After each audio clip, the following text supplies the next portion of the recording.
Sa X na social media account, may netizen na nag-share ng photo ni Kim Chiu na nagbababad sa bathtub habang sumasailalim sa cold water immersion o ice bath.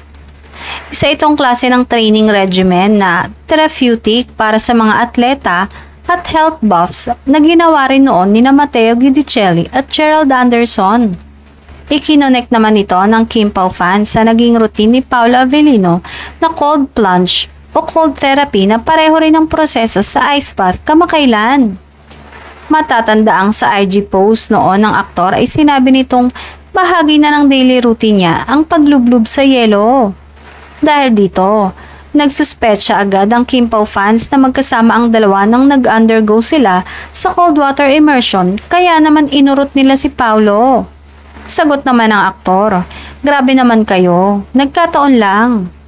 Sa kanyang naging sagot, hindi naman siya tinantana ng pangangantsaw ng Kim Pao fans. May mga ibinuking si Pao at ayaw maniwalang hindi sila nag-usap o magkasama ni Kim sa nasabing session. Iniugnay pa ito sa naging pagtanggi ni Kim sa isang panayam kung saan naurirat ang Chinita actress kung sabay ba silang nagduathlon ni Pao noong nasa ibang bansa sila pagkatapos na kumalat ang mga photo nila.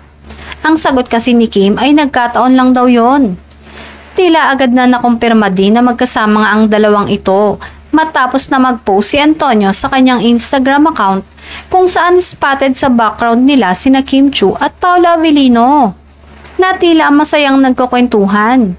Tiyak umano na wala nang pagde-deny na magaganap o nagkataon lang dahil huling-huli na umano ang dalawa.